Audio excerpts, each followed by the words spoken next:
Coronavirus, est-ce que c'est la fin de la location courte durée? C'est ce qu'on va voir dans cet épisode et ça commence maintenant. Boum! Salut, c'est Mathieu, créateur du mouvement des super hôtes, et dans cet épisode, on va voir est-ce que c'est la fin ou pas de la location courte durée à cause du coronavirus. Mais avant ça, si tu souhaites avoir un maximum de réservations et automatiser au maximum tes locations, clique sur le bouton s'abonner et sur la cloche pour être sûr de ne rien manquer. Alors, ce qu'on va faire, c'est qu'on va basculer dans la présentation. Donc, j'ai préparé ça. On va aller dessus. Boum. Donc, ce qui se passe, c'est que j'ai préparé cette présentation et on va voir en détail, voilà. Est-ce que c'est fini ou pas la location courte durée? Donc, le point de la situation, il est simple. C'est qu'il y a une chute drastique de l'activité. Tu le vis au quotidien, là, d'autant plus là aujourd'hui. À l'heure actuelle où je fais cette vidéo, on est le 1er juin. Donc, on est, on va dire, en début des confinements. Donc, voilà, c'est la fin du confinement. Tu as peut-être reçu des annulations multiples sur Airbnb, sur Booking, des personnes qui annulent. Tu as peut-être des réservations, mais ça a du mal à redémarrer. Tu n'en as pas autant qu'avant. Et derrière ça, tu as des prêts à rembourser, des charges. Enfin bref, tu as un peu du mal à capitaliser un peu sur tout ça. Et voilà, ce que je tiens à te dire, c'est qu'il y a une reprise de l'activité. Donc, c'est-à-dire que là, aujourd'hui, c'est en train de reprendre. Donc, ça, c'est une lueur d'espoir. Mais voilà, pour te montrer concrètement, tu peux aller sur rdn.co. D'ailleurs, je vais switcher. En fait, tu vas ici. Et sur ce site, en fait, tu peux regarder, tu cliques sur Covid-19 Data Center. Donc, tu vas ici. Et quand tu vas aller dessus, en fait, tu pourras voir les statistiques actuelles au niveau des pays. Donc là, par exemple, bon, là, c'est en train de charger. Donc, ce qui va se passer, c'est que là, je vais sélectionner France. Donc, on va faire ça. On va sélectionner France. Et donc là, ça va charger toutes les datas, si tu veux, de la France. Et ce qui est intéressant, c'est là où on peut le voir, là, New Booking, ça veut dire nouvelle réservation. Donc là, tu vois, il y avait, par exemple, voilà, par semaine, il y avait 210 000 réservations la semaine du 3 février. Et puis c'est redescendu, là on voit qu'il y a eu le coronavirus la courant mars. Et ce qui se passe, c'est que là c'est en train de remonter. Là tu vois, on est fin mai là, on arrive à 174, donc on devrait revenir vers le rythme de croisière, sachant que ça va augmenter encore plus. Parce qu'en théorie, on va voir la saison estivale qui va démarrer. Donc c'est pour te montrer que voilà, il y a un regain, ça redémarre et il faut être prêt. Et ce qu'on va voir dans cet épisode, c'est que je vais te montrer exactement ce que tu dois faire d'un point de vue marketing, opérationnel et financier pour justement être prêt pour cette reprise. Parce qu'on le voit, voilà, par A plus B que ça reprend. On voit que les taux d'occupation, c'est à peu près les mêmes tendances que l'année dernière, mais c'est légèrement en dessous. Par contre, ce qu'il faut que tu saches, c'est que ça, c'est le taux d'occupation moyen. Et la valeur qui est affichée ici, là, c'est une valeur en fait qui s'applique à la majorité des loueurs. Mais sur le marché, dans une ville, tu as, on va dire, la majorité qui vont avoir ce genre de résultats. Et après, tu auras un top 10% qui va vraiment avoir des résultats beaucoup plus supérieurs, donc carrément x2, et un autre 10% qui sera bien en dessous. Donc toi, l'objectif, c'est justement de performer, de faire partie du top 10%. Donc ça va être important de travailler en ce sens. Donc ça, c'est pour te dire que voilà, ça fonctionne. Et après, je vais aller encore plus loin, te montrer, parce que j'ai reçu, par exemple, pas plus tard que vendredi 29 mai, j'ai reçu une réservation, boum, 119 €. Ensuite, j'ai reçu le samedi une autre réservation. Donc la première, c'était une nuit. Et puis là, 3 nuits, 527 €. Donc ça, c'est pour te dire que voilà, ça repart. C'est en train de repartir. Mais justement, pourquoi est-ce que moi, j'ai eu ces réservations? Parce que j'ai mis en place des actions bien particulières qu'il faudra absolument que tu appliques. Donc, comment réagir par rapport à cette situation? Donc déjà, je te recommande... Déjà, donc je vais l'afficher comme ça va s'afficher mieux. Donc, est-ce que, j'invite à te demander, est-ce que j'applique vraiment? Parce qu'il y a une différence entre je sais et j'applique. Parce qu'il y a beaucoup de personnes qui ingurgitent de l'info, mais derrière, ils ne passent pas forcément à l'action. Donc, l'objectif, ça va être vraiment de passer à l'action, de faire exactement ce que je vais te dire. Et concrètement, tu vois, des personnes qui sont passées à l'action, là, cette personne était un peu négative. Et voilà, cette autre personne, elle est passée à l'action, elle a suivi mes conseils. Et ou encore celle-là, elle a réussi à être complet. Et là, on le voit, le calendrier, il était complet. Donc ça, c'est pour te dire que voilà, il y a une différence entre je sais et j'applique. Donc, s'il te plaît, applique à la lettre ce que tu vas voir dans cet épisode. Ensuite, il faut que tu saches d'un point de vue état d'esprit que les plus grandes richesses se sont faites pendant les temps de crise. Donc ça, c'est très important. Si je te parle par exemple de WhatsApp, Groupon, Instagram, Uber, ça, c'est des grandes entreprises qui sont créées lors de la précédente crise. Donc c'est important. Bon, tu ne vas pas devenir le prochain Instagram ou WhatsApp, bon, je te le souhaite, hein, mais l'objectif, c'est de te dire justement, état d'esprit, que voilà, il ne faut pas être en mode victime, mais être en mode proactif, et c'est pour ça qu'on va voir en détail ce que tu vas devoir appliquer. Parce qu'il y a une véritable reprise, et l'objectif, ça va être de travailler pour préserver ta trésorerie et faire face à la concurrence et relancer la machine pour que tu puisses avoir des réservations. Donc, quel est le plan d'action? Donc, on va voir les actions marketing, opérationnelles et financières. Donc, d'un point de vue marketing, qu'est-ce que tu dois appliquer? Donc déjà, il faut s'adapter et optimiser ton business pour faire partie, comme je te l'ai dit, du top 10% des loueurs de ta ville, pour que tu puisses vraiment rafler toutes les réservations. Et le plan d'action à suivre, c'est le suivant, je t'invite à le suivre. Donc c'est il va falloir que tu contactes 5 entreprises pour demander s'ils ont besoin de logements pour du personnel en déplacement. Parce que voilà, moi, le premier, dans mes proches, il y en a qui sont amenés à se déplacer, les hôtels sont fermés, ils ont besoin de se loger, donc toi, voilà, contacte 5 entreprises, mais là, il faut vraiment passer à l'action. Donc, on prend le téléphone, on y va, on passe à l'action, on les appelle, et ça te permettra, comme ça, eh bien, d'aller chercher cette clientèle professionnelle. Et tu peux également compléter ça en contactant les hôpitaux et les services médicaux pour te permettre, derrière, d'aller chercher justement ce personnel qui a besoin de logement puisqu'ils sont en déplacement. Je t'invite également à contacter la mairie et l'office de tourisme. Donc là, pareil pour ça, ce qu'il faut savoir, c'est qu'il y a des voyageurs qui sont bloqués actuellement en France. C'est-à-dire que le secteur aérien est quasiment tout est fermé. Donc, par exemple, c'est le cas de Sébastien, là, un membre de l'académie. Ce qui se passe, c'est qu'il avait des voyageurs d'Afrique du Sud qui étaient venus, mais qui voulaient repartir, mais c'était bloqué. Donc, du coup, ils sont restés dans son logement, et ce qui a fait que, voilà, il leur loue l'appartement. Comme ça, tu vas pouvoir cibler ce genre de personnes. Après, ce que je t'invite à faire, c'est également de cibler, si tu ne veux pas faire des vraiment courtes durées, de cibler les séjours moyenne durée. C'est-à-dire que tu vas proposer, par exemple, des réductions 15 jours, 15%, 20 jours, 20%, 25%, 25 jours et 30%, 30 jours, par exemple. Après, tu peux l'adapter en fonction de ton besoin, mais l'idée, c'est justement de cibler les séjours moyenne durée. Comme par exemple ce loueur qui est passé à l'action et qui a proposé des réductions, et ce qui lui a permis d'être complet, d'avoir très peu de ménage, donc très peu de charges, et on va dire de limiter la casse. Donc ça, c'est vraiment très important, tu peux travailler sur ça. Et pour relancer la machine, ce qui va être important, c'est d'optimiser tes annonces et l'expérience client. Donc, qu'est-ce que j'entends par là? D'un point de vue marketing, va falloir faire les choses suivantes. Donc là, je vais le lever un peu, je vais le montrer comme ça. Donc il va falloir que tu augmentes la performance de ton annonce. Donc il y a 3 leviers sur lesquels tu vas devoir jouer. Donc il y a le taux de clic, le taux de conversion et le taux de confirmation. Donc le taux de clic, ça va être quoi? C'est le ratio entre le nombre de fois où on va cliquer sur ton annonce et le nombre de fois où tu vas apparaître dans les résultats de recherche, et la plateforme va mettre en première page des résultats de recherche les annonces qui ont le meilleur taux de clic. Donc ça va être très important. Et il va falloir l'optimiser parce que la plateforme va se dire, voilà, s'il y a beaucoup de personnes qui cliquent sur cette annonce, je vais mettre cette annonce en avant parce qu'elle va me rapporter potentiellement plus de commissions. Tu vois l'idée? C'est vraiment très important. Ensuite, il va falloir augmenter le taux de conversion. Donc ça, c'est le ratio entre le nombre de fois où on clique sur ton annonce, on voit ton annonce, et le nombre de réservations qui en découlent. Donc il va falloir l'augmenter. Et également le taux de confirmation, ça va être le nombre de fois où on va te demander est-ce que l'appartement il est disponible, je souhaiterais réserver, le nombre de réservations qui en découlent. Et pour optimiser ces 3 taux, je n'ai pas forcément le détail dans cette vidéo, parce que sinon elle va être trop longue, mais j'ai préparé une checklist. Donc tu vas sur superhaute.com/checklist-annonce, sachant que voilà, tu auras accès à cette mind map à la fin de la vidéo, donc ne t'inquiète pas par rapport à ça, tu pourras y accéder sans problème. Je t'invite vraiment à mettre ça en application, et cette checklist te permettra justement d'améliorer ton annonce et de faire partie du top 10%. Donc voilà pour ce qui est des actions marketing.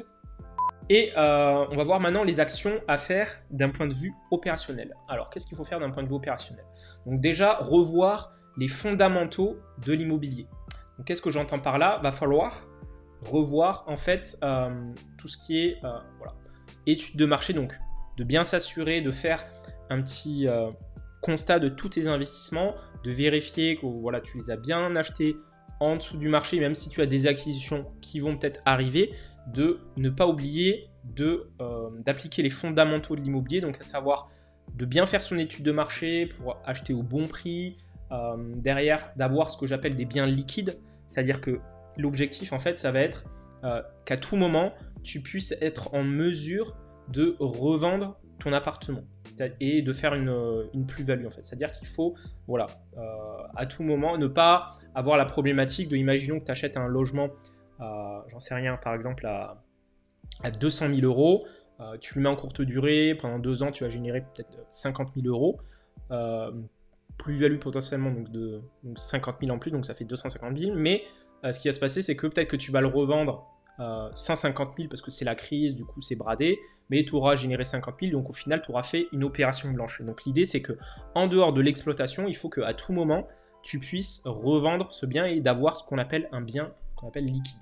Donc je t'invite vraiment à mettre ça en application et surtout ne revends pas pendant ces périodes de crise, c'est-à-dire qu'il va falloir faire l'inverse de ce que fait la majorité des gens, donc de revendre, quand les gens vendent, toi il faut que tu achètes, et quand les gens achètent, il faut vendre en fait. Donc toi, je te recommande vraiment de, voilà, essayer de temporiser, ne vends pas pendant cette période de crise.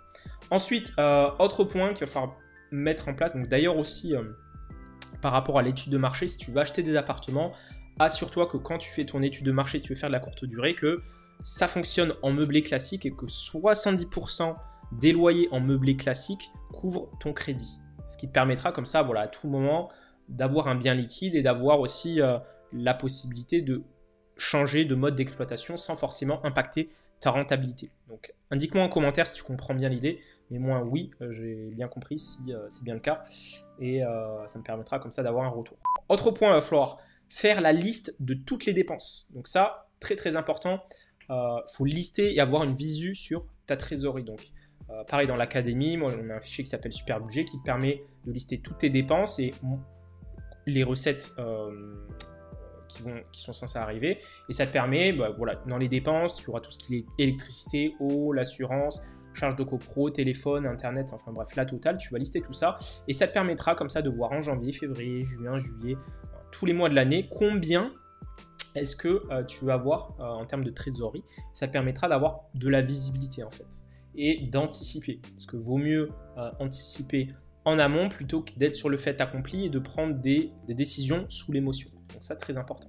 Ensuite, il va falloir réduire les charges au maximum. Pareil dans ton activité, donc ça va être important de réduire les dépenses possibles. Si par exemple, tu as des logements qui sont fermés, d'essayer de voir pour couper tout ce qui est eau, EDF, électricité.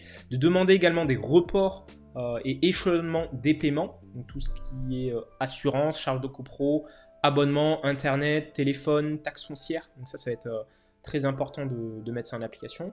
Vérifier également les équipements des logements.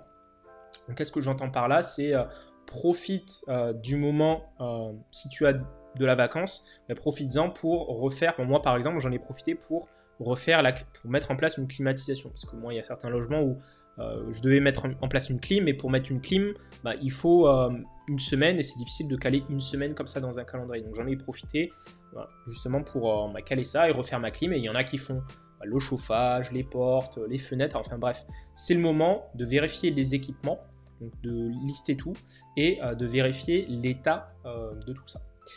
Ensuite, il va falloir améliorer le logement à partir des retours de questionnaires de satisfaction. Donc l'idée, c'est que si tu as bien suivi mes conseils avant, je t'ai indiqué qu'il fallait mettre des questionnaires de satisfaction. Et ça va être important de mettre ça en place, si ce n'est pas déjà fait, pour avoir des retours clients. Et parce que les gens, oralement, ne vont pas tout te dire. Et après, l'idée, ça va être de prendre ces retours et d'améliorer l'expérience client en fonction de ce qu'ils vont te dire par rapport à tout ça. Donc ça, c'est très important. Et ensuite, il va falloir travailler et optimiser tes process. Donc, dans tout ce qui est automatisation, de revoir, de prendre le temps sur comment est-ce que ça fonctionne aujourd'hui en termes de caution, encaissement, facture, contrat de location, message aux voyageurs, message aux prestataires, pour les plannings, enfin bref, la totale. Et également pour la délégation de renégocier les contrats avec tes prestataires. C'est-à-dire qu'en période de crise, les gens sont plus à même d'accepter des choses qu'ils ne feraient pas en temps normal. Donc très important de faire ça. Si tu as une société ou une conciergerie, je t'invite à faire appel au chômage partiel si tu as du personnel. Et donc pour cela, tu vas sur activitépartielle.emploi.gouv.fr et ça te permettra comme ça de limiter la casse et de faire appel à l'État qui t'aidera d'un point de vue financier. Donc là, on va d'ailleurs basculer sur les actions financières. Donc qu'est-ce que tu dois mettre en place? Donc déjà, ce que je te recommande, c'est de négocier les annulations avec les plateformes. C'est-à-dire que déjà, il faut que tu saches que sur Booking, là au 1er juin 2020 où je fais cette vidéo, il n'y a plus les conditions de force majeure qui s'appliquent. Donc du coup, avec Booking, en théorie, si un voyageur réserve là maintenant, eh bien, tu n'es pas obligé de le rembourser si tu es en non remboursable. Comme ça, tu as le choix. Donc je te recommande d'être en non remboursable et je te recommande aussi de voir si tu as des problèmes de trésorerie, de voir avec Booking pour demander un échelonnement des paiements, des commissions si jamais tu as des soucis. Donc il suffit de les appeler ou de regarder, tu peux regarder sur booking.com. Et par rapport à Airbnb, il faut savoir, là pareil, pour les réservations qui sont effectuées depuis le 14 mars 2020, c'est les conditions normales qui s'appliquent, il n'y a plus de cas de force majeure. Et pour les réservations qui étaient faites, on va dire avant, eh bien Airbnb, parce que les voyageurs, si tu veux, pouvaient annuler et être remboursés entièrement. Donc Airbnb, il faut que tu saches qu'il y a 2 fonds d'aide qui ont été débloqués, parce que les autres ont un peu râlé. Donc il y a un fonds d'aide global de 250 millions d'euros qui vise à couvrir les annulations liées au Covid. Et Airbnb paiera, donc en gros, te rembourse 25% de ce que tu es censé recevoir. Donc en gros, je te la fais simple, si le voyageur a demandé un remboursement et c'est que tu aurais censé toucher 400 euros, ben Airbnb va te dédommager de 25%, donc 100 euros. Donc tu vas recevoir prochainement des emails, des remboursements de la part de Airbnb. Après, il y a un deuxième fonds d'aide, c'est le fonds d'aide des super-hôtes. Donc ça s'élève à 17 millions d'euros. Et là, c'est encore plus énorme, c'est 5 000 euros par hôte. Donc imagine, 5 000 euros comme ça. Et ça, c'est destiné, donc il y a un certain nombre de critères où en gros, il faut que tu sois super-hôte. Il y a un certain nombre de critères, de toute façon tu le verras dans la présentation que tu pourras télécharger à la fin de cette vidéo. Et il suffit de déposer un dossier donc sur airbnb.fr/superhostRelief et ensuite Airbnb te dira si tu es éligible ou pas. Et en gros, ces 5 000 euros, c'est destiné aux loueurs pour qui les revenus de la courte durée, c'est vraiment vital ou c'est important. Donc vraiment, je t'invite à faire ça.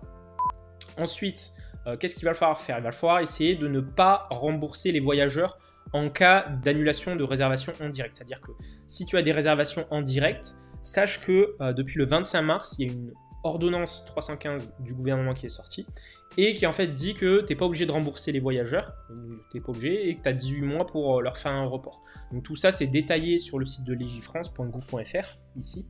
Tu pourras le télécharger à la fin, t'inquiète pas.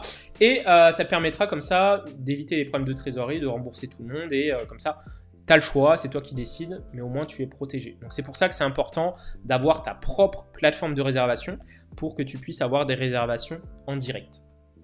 Ensuite, il va falloir demander un report des prêts d'1 an à la banque. Donc pour cela, je t'invite à relire ton prêt, demander un différé d'amortissement total.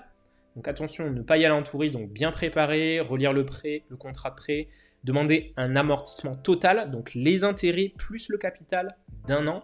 Et tu vas t'appuyer sur l'article 312 du Code de la consommation. Donc tout ça, c'est détaillé sur le site de legifrance.gouv.fr. Et si jamais le banquier ne veut pas, tu peux faire ce qu'on appelle appel à une médiation de crédit, où en gros, tu vas c'est la Banque de France, il y a un médiateur que tu vas contacter, qui va contacter ton banquier, vous allez essayer de trouver une solution sur 48 heures.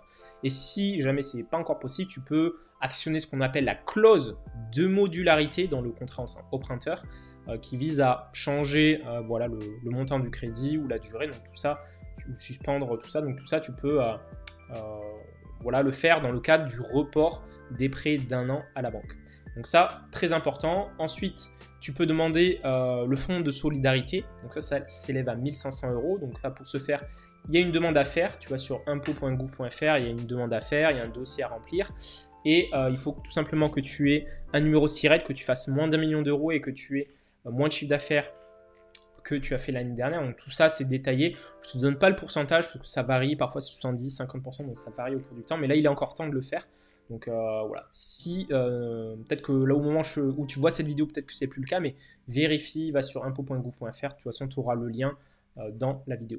Ensuite, tu peux faire ce qu'on appelle un PGE, prêt garanti par l'État, donc qui va te permettre d'avoir 25% de trésorerie, donc qui va correspondre à 25% du chiffre d'affaires que tu as fait l'année dernière, et tu pourras l'avoir comme ça sous forme de trésorerie. Donc pour ce faire, il suffit de contacter ta banque Et voilà, tu lui demandes un PGE, prêt garanti par l'État. Et en fait, c'est avec la BPI va se porter garant. Et ce qui va se passer, c'est que il faut que voilà, ton banquier te dise oui, que tu contactes la BPI qui vont te donner un numéro unique et toi tu le renvoies à ton banquier et voilà, vous allez faire le PGE. Et ensuite, si jamais le banquier ne veut pas, tu peux t'appuyer sur la BPI, donc il y a un email dédié sur support entreprise attestation-pge@bpifrance.fr qui vont ensuite t'épauler dans cette procédure. Ensuite, tu peux demander une aide de 1 250 € auprès de l'URSSAF, donc ça correspond à l'indemnité de perte de gain. Donc, je ne vais pas le détailler ici, de toute façon tu le verras en détail, tu pourras télécharger la mind map.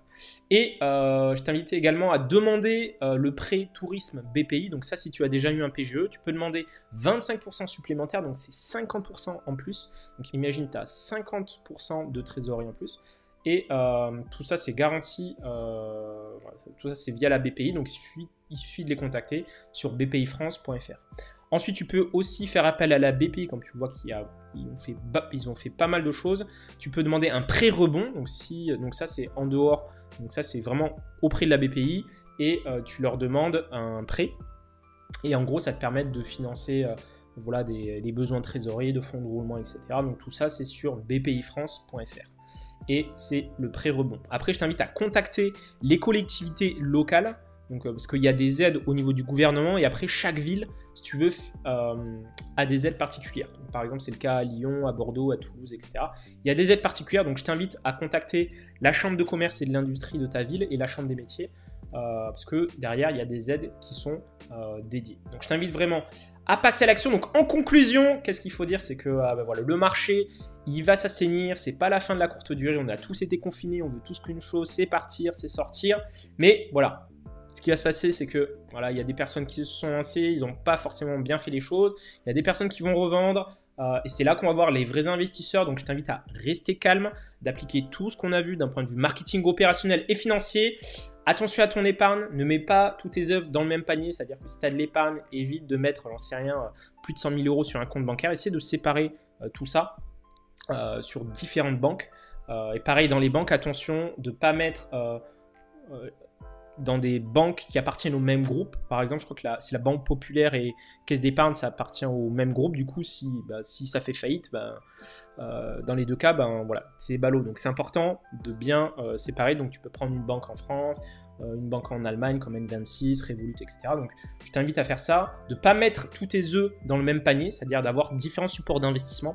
Je ferai une vidéo à ce sujet une prochaine fois, mais voilà, de ne pas tout mettre sur l'immobilier. Il y a d'autres piliers d'enrichissement comme la bourse, les business physiques, les business en ligne, d'autres piliers même dans l'immobilier, il y a d'autres niches on va dire que la courte durée. Donc je t'invite à ne pas mettre tous tes œufs dans le même panier. Donc il faut savoir que voilà, comme je te l'ai dit, le marché de la courte durée, il va se professionnaliser, il va se contracter, il y aura beaucoup moins de touristes étrangers, donc il y aura plus d'offres que de demandes, donc il y aura un focus sur la clientèle française et c'est vraiment ceux qui font partie du top 10% qui vont vraiment rafler tout. Donc je t'invite vraiment à passer à l'action. Donc comme tu le vois, il y a des solutions qui existent, il y a des actions à réaliser, mais encore une fois, il y a une différence entre je sais et j'applique. Donc avant de se quitter, abonne-toi et télécharge la mind map de cet épisode et une checklist avec voilà, les bonnes pratiques sanitaires appliquées. Donc tu as la mind map et en plus de ça, je t'ai remis un autre document qui te permettra d'avoir une checklist pour savoir tout ce que tu dois faire d'un point de vue sanitaire. Et en plus, on l'a vu, il y a également la checklist pour améliorer tes annonces. Donc voilà, tu passes à l'action, tu vas dans la description, tu cliques dessus. Et je terminerai par une citation, c'est que c'est pas le vent qui décide de ta destination, c'est l'orientation que tu donnes à ta voile. Donc ça, c'est pour te dire que le coronavirus, il est pareil pour tout le monde, mais ça dépend uniquement de comment est-ce que tu réagis. Donc voilà, soit on est en mode victime, soit on passe à l'action. Donc je t'invite vraiment à passer à l'action. Abonne-toi, tu télécharges la mind map, tous les documents et dis-moi si tu as aimé dans les commentaires ce nouveau format de vidéo et également aussi quelles sont les actions que tu vas faire dès aujourd'hui. Mets-moi dans le chat ce que tu as déjà fait ou ce que tu vas faire en termes d'actions pour faire face à cette crise. J'en dis pas plus, je te dis à très vite sur les prochains épisodes. Boum! Toi qui m'écoutes, attention, oui toi, je te parle à toi.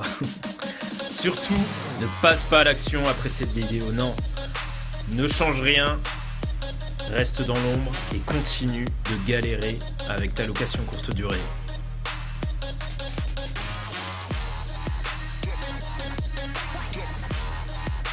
puis bon, si t'es encore là, c'est que t'es chaud, donc vas-y, passe à l'action.